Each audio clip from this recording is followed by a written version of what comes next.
Neat JEE విద్యార్థులకు శుభవార్త. IIT medical entrance లో ర్యాంకులు సీట్లు సాధించేందుకు Kota digital study material WhatsApp ద్వారా పొందండి. WhatsApp number 9849016661. హాయ్ హలో నమస్తే, నేను మీ భావన. వైసీపీ నేత విజయసాయి రెడ్డి రాజ్యసభ సభ్యత్వానికి రాజీనామా చేశారు.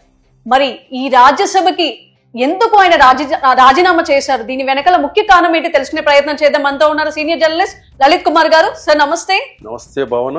సార్, నిన్నటి నుంచే చూస్తున్నాము, కీలక ప్రకటన చేసిన తర్వాత నిజంగానే ఇవాళ మొత్తానికి ఆయన రాజీనామా అయితే నిజంగా జరిగింది.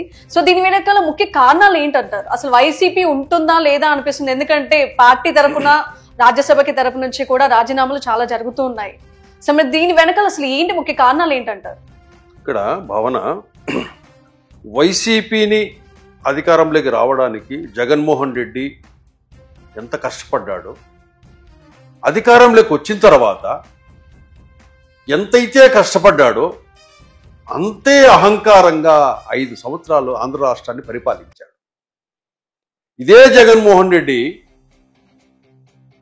తనకు తాను భస్మాసుర హస్తం పెట్టుకున్నాడేమో అని మనకు అనిపిస్తోంది. ఈ గత పాలన ప్రభుత్వం మారిన తర్వాత ఈ జరిగే పరిణామ క్రమాలన్నీ, గత 5 ఏళ్ల క్రితం చేసిన పాపాలన్నీ ఇప్పుడు వెంటాడుతున్నాయి అని మనం అనుకోవాలి. ఏం పాపాలు చేశారు సార్ వీళ్ళు అని మీరు అడగచ్చు. ఎన్నైతే పాపాలు ఉంటాయో అన్ని పాపాలు చేసేశారు.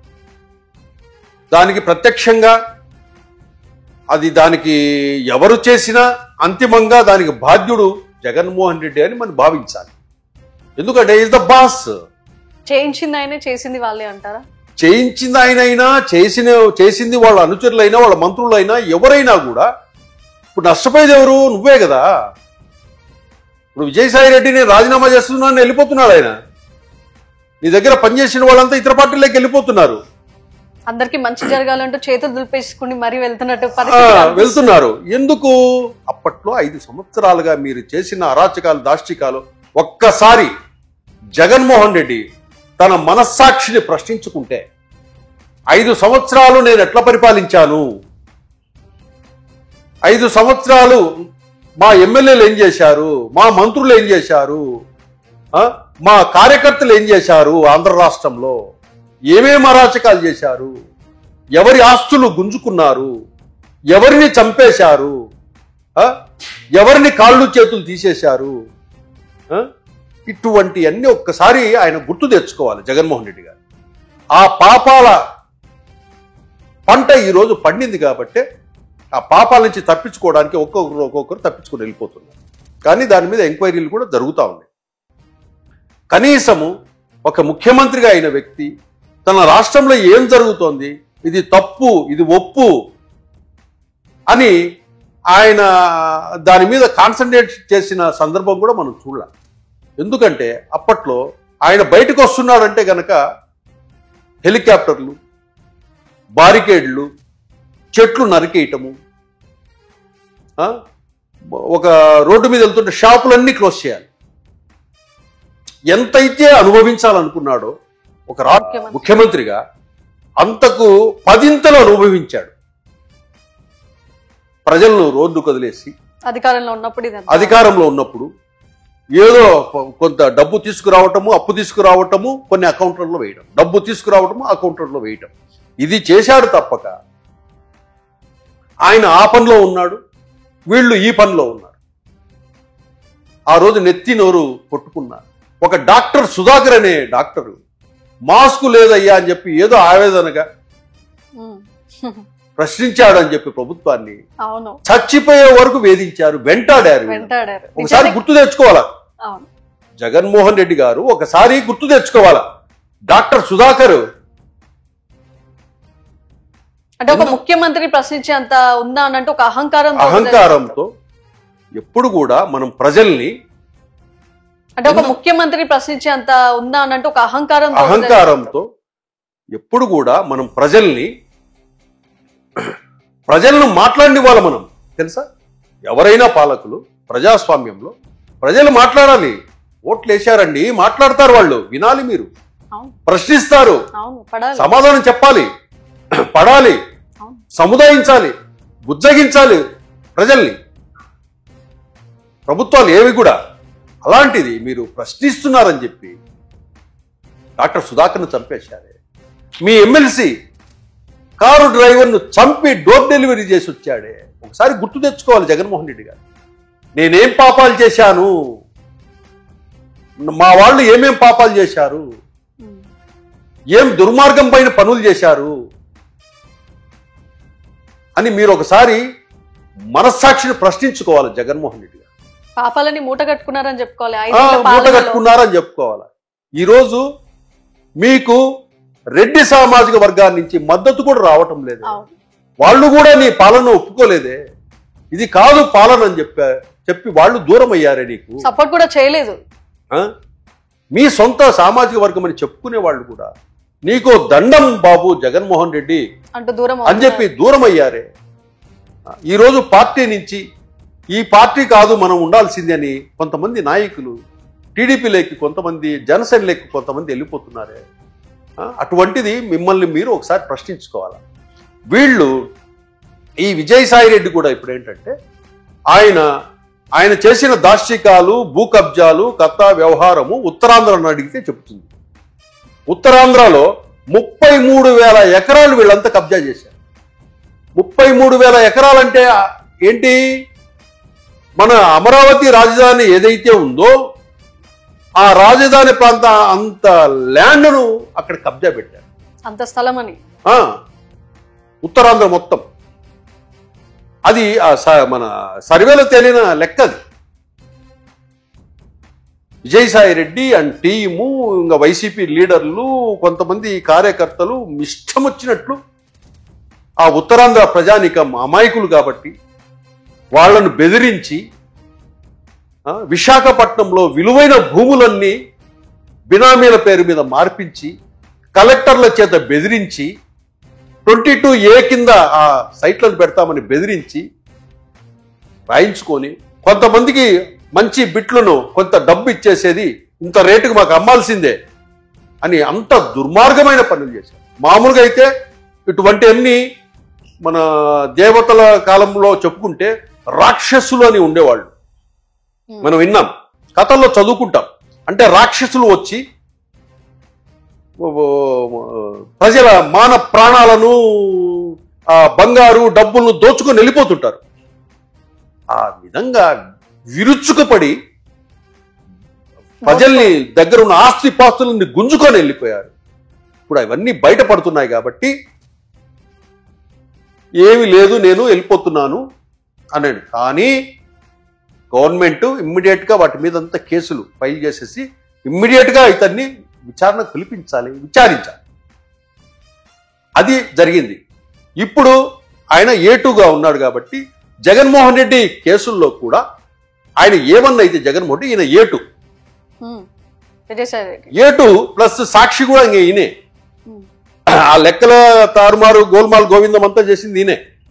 జగన్మోహన్ రెడ్డికి ఏం తెలియదు, నేను చెప్తున్నా కదా. ముఖ్య పాత్రగా ఈయన ఉన్నాడు. అన్ని మొత్తం జగన్మోహన్ రెడ్డికి ఏమి తెలియదు. ఆ లెక్కలు పక్కలు ఇవన్నీ కూడా ఈయనకే తెలుసు. కాబట్టి ఇతనే సాక్షిగా ఉంటాడు. రేపు అప్రూవర్ గా మారిపోతే జగన్మోహన్ రెడ్డికి ఇబ్బందే. ఇప్పుడు విజయసాయి రెడ్డి ప్రాణాలకు కూడా ప్రమాదం ఉంది. కానీ ఇక్కడ చూసుకుంటే విజయసాయి రెడ్డి కూడా ఒక వ్యాఖ్యలు చేశారు. నేను రాజీనామా చేయడానికి కూడా ఇప్పుడు జగన్ కి మంచి జరగాలనే కోరుకుంటున్నాను, నేను వెళ్ళినంత మాత్రం ఏది చెడు అయితే జరగదు, వైసీపీ నేతలు ఎప్పుడు కూడా చల్లగా ఉండాలి అంటూ కోరుకుంటూ కూడా నేను బయటకు వస్తున్నాను, అలాగని వేరే పార్టీలో కూడా ఏం చేరడం లేదు. ముఖ్యంగా మొత్తానికి ఆయన ఒక అగ్రికల్చర్ లో అంటే ఆయన ఏమంటారు పంటలు పండిస్తూ అలాగే అలా ఊళ్ళలో ఉంటాను అన్నట్టుగా కొన్ని వ్యాఖ్యలు చేయడం జరిగింది. ఇక్కడ ఏ పార్టీలో చేరడం లేదంటే మిమ్మల్ని ఏ పార్టీలో చేర్చుకోరు. ఆ విషయం తెలిసే ఆయన ఆ మాట అనింది. ఎందుకంటే ఇన్ని అన్యాయాలు అక్రమాలు చేసిన వ్యక్తిని ఏదైనా రాజకీయ పార్టీ చేర్చుకుంటుందా? ఇప్పుడు ఎంక్వైరీ మొదలవుతుంది.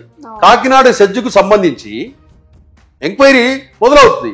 ఇందాక ప్రెస్ మీట్లు ఏమన్నా ఢిల్లీలో, నాకు తెలియదండి కేవీ రావు అనే ఆయన్ని నేను ఇంతవరకు ఏదో ఫంక్షన్స్ లో హలో అంటే హలో అనేవాడిని, నాకేం తెలియదండి అంటారు. ఈ దందాలు ఎలా జరుగుతాయంటే మనిషి డైరెక్ట్ గా మీతో మాట్లాడు, కేవీ రావుతో ఈయన మాట్లాడు.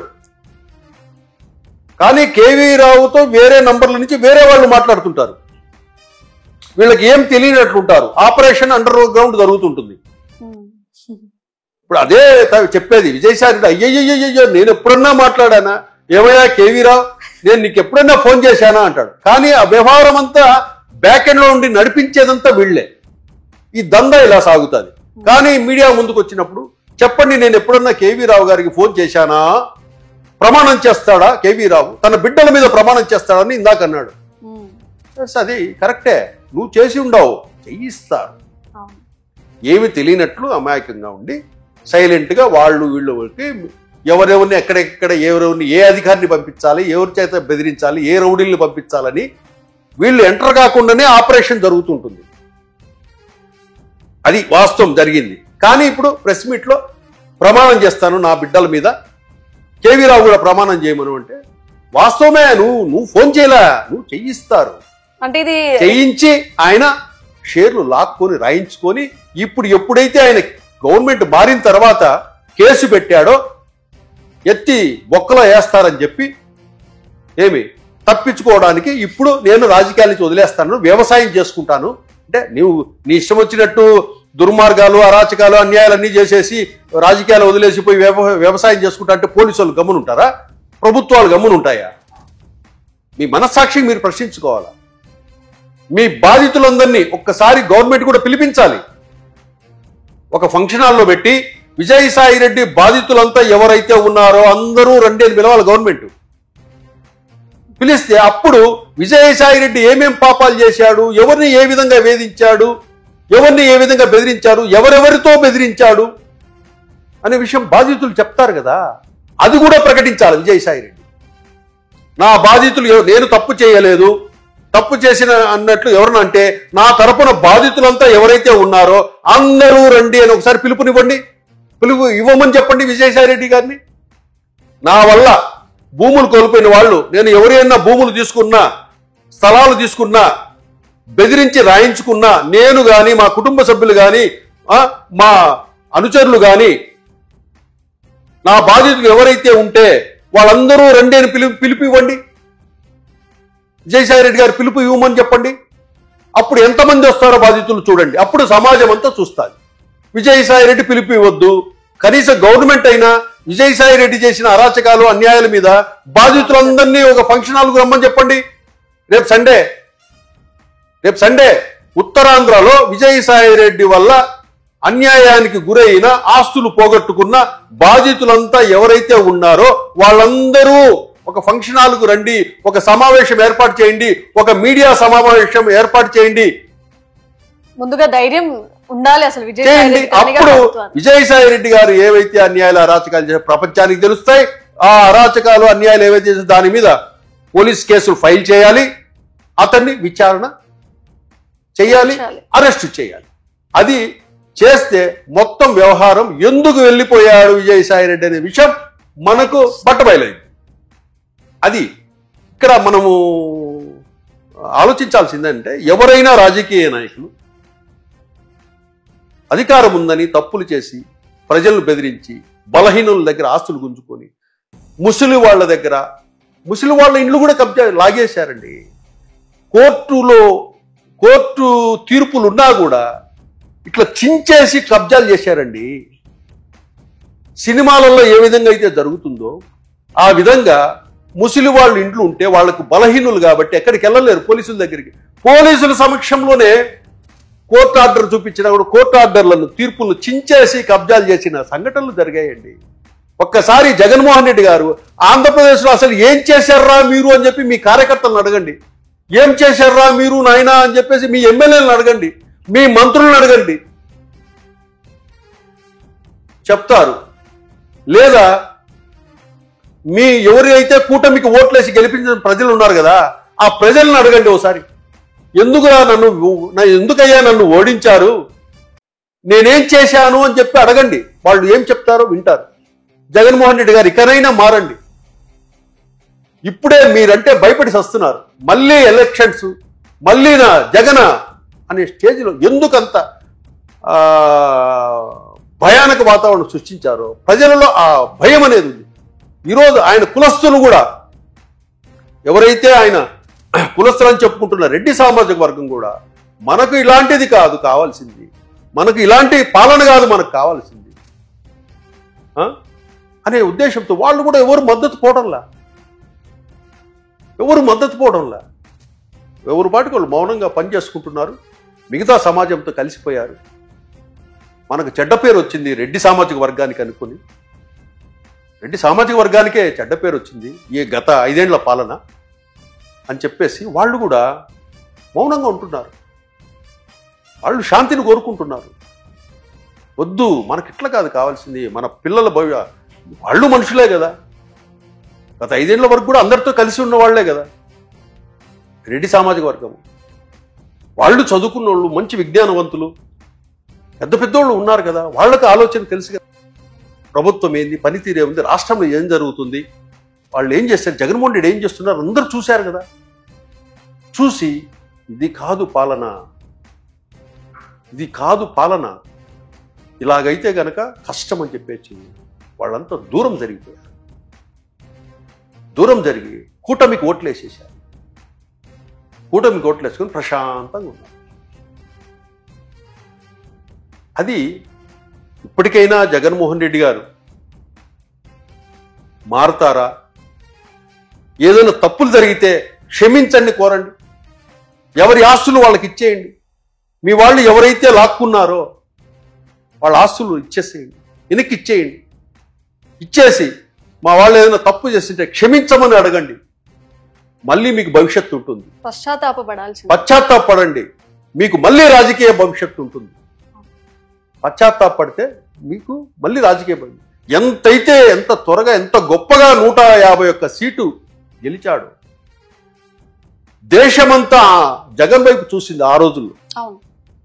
151 సీట్స్ చేస్తే అతి పెద్ద బలమైన పార్టీ టీడీపీ, 35 ఏళ్ళు 40 ఏళ్ల పార్టీ టీడీపీని 23 సీట్లకు పరిమితం చేస్తే దేశమంతా నీ వైపు చూసింది. నువ్వేం చేశావు? అహంకారంతో కళ్ళు నెత్తికెక్కి విచ్చలవిడిగా ప్యాలెస్ వదిలి బయటికి రాకుండా ప్యాలెస్లోనే కూర్చొని ఎంజాయ్ చేశారు. ఈరోజు ఎంతే దారుణంగా 151 నుంచి ఒక్క 5 అంకె పోతే 11 సీట్లు వచ్చి ఇంట్లో కూర్చుంది. ఇప్పటికైనా జగన్మోహన్ రెడ్డి మారకపోతే రాజకీయ భవిష్యత్ అనేది ఉండదు, ఆయనకు ఉండదు, ఆయన పార్టీకి ఉండదు. ఇకనైనా మారండి, ఇకనైనా మారి ప్రజల కోసం ఏదైనా చేయడానికి ముందుకు రండి.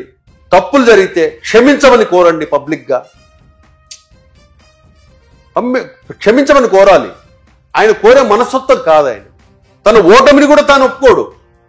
నేను ఓడానుగా ఏదో తప్పు చేశాను కాబట్టి నేను ఓడాను, మా ఎమ్మెల్యేలు తప్పు చేశారు నేను ఓడాననే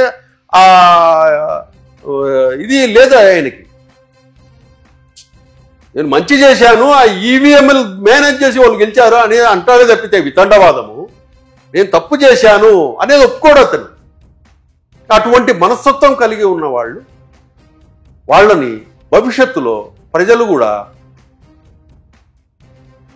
మళ్ళీ వాళ్ళను కోరుకోవాలంటే కోరుకో, దూరం పెట్టరు, దూరం వెళ్ళిపోతారు, ప్రజలు వెళ్ళిపోతారు, అడాప్ట్ చేసుకోరు. ప్రజలు ఎప్పుడైనా తప్పు చేసినప్పుడు క్షమించమని కోరితే దాన్ని 1 సారి 2 సార్లు చెబితే దాన్ని క్షమించేస్తారు. మళ్ళీ మనం మారామని తెలిస్తే మళ్ళీ మనల్ని అడాప్ట్ చేసుకుంటారు ప్రజలు. కానీ అటువంటి మనస్తత్వం జగన్మోహన్ రెడ్డికి లేదు. కాబట్టి ఆయన తగ్గి వస్తే ప్రజలు మళ్ళీ యాక్సెప్ట్ చేసుకుంటారు, రిసీవ్ చేసుకుంటారు. లేదు నా మనస్తత్వానికి తగిన నేను ఇలాగే ఉంటానంటే కనుక ప్రజలు దూరం అయిపోతారు. ఇక్కడ ఇంకో ఆప్షను, ఇక్కడ బీజేపీ, కాంగ్రెస్, జనసేన, టీడీపీ 4 పార్టీలు ఉన్నాయి. ప్రజలకి 4 పార్టీలు ఉన్నాయి. ఇక్కడ మీ పార్టీ కోసం వేచి చూసాల్సిన అవసరం లేదు ప్రజలకి. ప్రజలు ఉంటే టీడీపీ వైపు ఉంటారు. ఇప్పుడే ప్రజలంతా ఎవరి వైపు ఉన్నారు? ఇప్పుడు టీడీపీ, జనసేన అండ్ బీజేపీకి సపోర్ట్ చేశారు. ఇప్పుడు రేపు ఇదే ప్రజలు ఇంకొక కాంగ్రెస్ పార్టీ ఉంది ఆప్షన్ ప్రజలకు. అవును. అంటే అటువైపు మంచి ఒకవేళ వెళ్ళాలనుకున్నా కూడా అవును. వైసీపీ కోసమే వెయిట్ చేయని అవసరం లేదు. అవును. ప్రజలను ఆదరించే పార్టీలు ఉన్నాయి, 4 పార్టీలు ఉన్నాయి ఇక్కడ. అట్లనే నేను ఒక్కనే ఉన్నాను, నేను బలవంతుణ్ణి, నాకు జనం వస్తారు అంటే జనం వస్తారు, మీకు చూడడానికి వస్తారు, ఇంకోటి వస్తారు, కానీ నెక్స్ట్ ఓటేయాలంటే మాత్రం వేయరు. ఇది గమనిస్తే జగన్మోహన్ రెడ్డి మారుతాడని నేను ఆశిస్తున్నా, మారాలని నేను కోరుకుంటున్నాను. అధికారంలో ఉన్నప్పుడు ఏదైతే ఆయుధంగా అంటే జగన్ ని ఆయుధంగా వాడుకున్న వైసీపీ నేతలు ఇప్పుడు ఒక్కొక్కరిగా అదే ఆయుధాన్ని చూసి ఎక్కడ భయపడాల్సి వస్తుందో, ఎక్కడ నేరాలు పాలవుతామో అంటూ కూడా ఒక్కొక్కరు బయటకు రావడం జరుగుతుంది. థ్యాంక్ యూ లలిత్ గారు. థ్యాంక్ యూ భావన.